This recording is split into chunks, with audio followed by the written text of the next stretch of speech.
ഓം ശ്രീനാരായണ പരമഗുരവേ നമഃ. ഗുരുമാർഗത്തിലേക്ക് ഏവർക്കും സ്വാഗതം.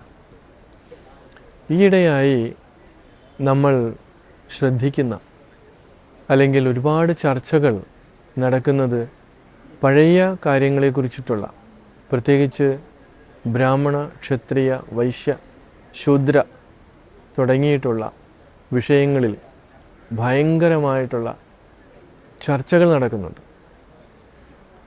അപ്പോൾ ഇന്നത്തെ ആധുനികമായ വിദ്യാഭ്യാസത്തിൽ അഭിരമിക്കുന്ന തലമുറ ആ ഒരു തലത്തിനെക്കുറിച്ച് പറയത്തക്ക ശ്രദ്ധയൊന്നും കൊടുക്കാറില്ല. പക്ഷേ പഴയ തലമുറയിൽപ്പെട്ട അവരൊക്കെ വളരെ ബോധപൂർവം പഴയ കാര്യങ്ങളെ, ഇല്ലാത്ത കാര്യങ്ങളെയൊക്കെ വീണ്ടും വീണ്ടും കുത്തിപ്പൊക്കിക്കൊണ്ടുവരുന്ന ഒരു രീതി നമ്മൾ കാണുന്നുണ്ട്. അതെന്തുകൊണ്ടാണ് അങ്ങനെ സംഭവിക്കുന്നത് എന്ന് ചോദിച്ചാൽ, അല്ലെങ്കിൽ നമ്മൾ ചിന്തിച്ചാൽ മനസ്സിലാകും, ഒരു അപകർഷതാബോധം ഓരോരുത്തരെയും അലട്ടുന്നുണ്ട്. ഈ അപകർഷതാബോധം എന്തുകൊണ്ട് സംഭവിക്കുന്നു? തീർച്ചയായിട്ടും അത് അറിവിൻ്റെ അഭാവം കൊണ്ടാണ്. ഒരാൾ ശ്രേഷ്ഠനാണ്, മറ്റേ ആൾ ശ്രേഷ്ഠനല്ല എന്ന് പറയുന്നത് ഈ ശ്രേഷ്ഠത തനിക്ക് കുറവാണ് എന്നുള്ള ആ ഒരു ബോധമുള്ള ആളാണ്.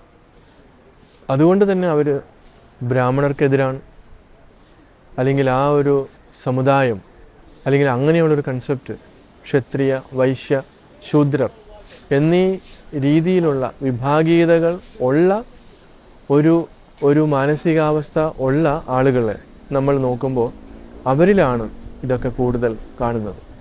അപ്പോൾ ഇവിടെ നമ്മൾക്ക് ഒരു അപകർഷതാബോധത്തോടു കൂടി തൻ്റെ എന്തോ ഒരു കുറവ്.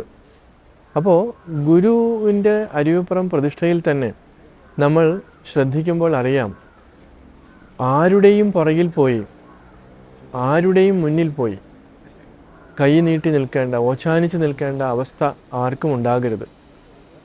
സ്വന്തം കാലിൽ, സ്വന്തം നട്ടെല്ലിൽ നിവർന്നു നിൽക്കണം.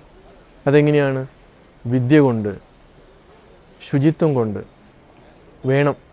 അപ്പോൾ അരുവിപ്പുറം പ്രതിഷ്ഠയിലൂടെ ഗുരു നൽകുന്ന മഹിതമായ സന്ദേശം എന്ന് പറയുന്നത് ഈ ഒരു സ്വത്വബോധമാണ്.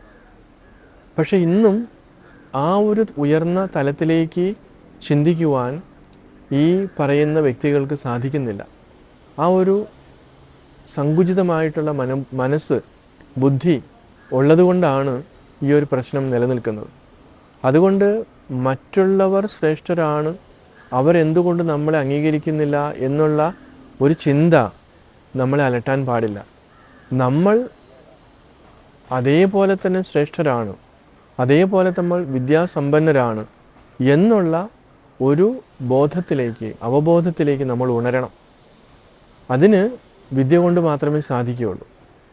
അപ്പോൾ ആ ഒരു സനാതനമായിട്ടുള്ള ഒരു തലത്തിലേക്ക്, ഒരിക്കലും നശിക്കാത്ത വിദ്യ നമ്മൾ കരസ്ഥമാക്കണം.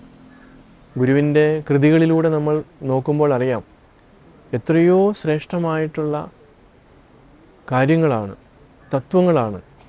അതായത് പുരാതനമായിട്ടുള്ള മഹർഷിമാർ മാനവരാശിക്ക് നൽകിയിട്ടുള്ള ഉപനിഷത്തിലൂടെ നൽകിയിട്ടുള്ള ആശയങ്ങളെ ഗുരു വളരെ ലളിതമായ രീതിയിൽ മലയാളത്തിലും സംസ്കൃതത്തിലും അവതരിപ്പിച്ചിട്ടുണ്ട്.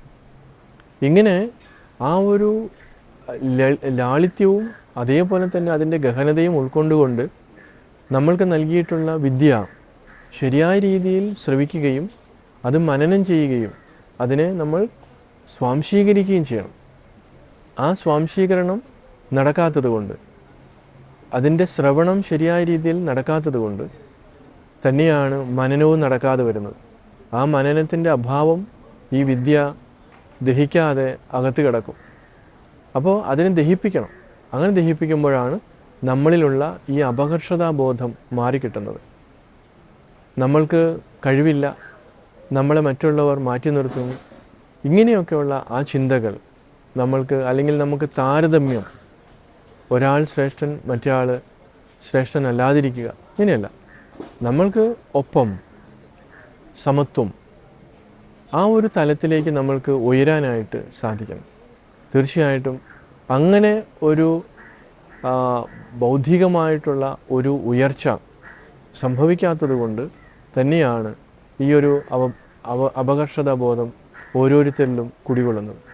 അത് നമ്മുടെ സ്കൂൾ തലത്തിലും അതേപോലെ നമ്മുടെ കോളേജ് തലത്തിലും നമ്മുടെ വ്യക്തിബന്ധങ്ങളിലൊക്കെ എല്ലാ തലങ്ങളിലും ഈ ഒരു അപകർഷതാബോധം നമ്മളെ വരിഞ്ഞു മുറുക്കുന്നുണ്ട്. അപ്പോൾ അങ്ങനെയുള്ള ഒരു സങ്കുചിത മനോഭാവം മാറി കിട്ടണമെങ്കിൽ തീർച്ചയായിട്ടും നമ്മൾ അറിവുള്ളവരായി വിശാലമായി ചിന്തിക്കുന്നവരായി മാറണം.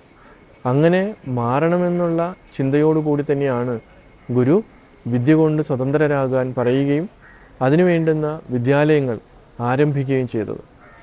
ആ വിദ്യാലയങ്ങൾ നമ്മുടെ സമൂഹത്തിൽ നിലനിൽക്കുന്ന വിഷയങ്ങളെ പഠിക്കുകയും അതോടൊപ്പം തന്നെ ഗുരു നമ്മൾക്ക് എഴുതി തന്നിട്ടുള്ള ഗുരുവിൻ്റെ കൃതികൾ താത്വികമായിട്ടും മറ്റ് പല തലങ്ങളിലും ഗുരു നമ്മൾക്ക് നൽകിയിട്ടുള്ള ദിവ്യമായിട്ടുള്ള ആ വിദ്യയെ നമ്മൾക്ക് സ്വാംശീകരിക്കുവാനും സാധിക്കണം. അങ്ങനെ ഒരു തലത്തിലേക്ക് നമ്മൾ ഉയരണം. അപ്പോൾ മാത്രമാണ് നമ്മുടെ സങ്കുചിതമായിട്ടുള്ള ചിന്തകളും ആ ഒരു മനോഭാവമൊക്കെ മാറി നമ്മളും സ്വതന്ത്രരായിട്ട് ശാന്തരായിട്ട് സമാധാനമുള്ളവരായിട്ട് മാറുന്നത്. തീർച്ചയായിട്ടും അതിന് എവർക്കും സാധിക്കട്ടെ.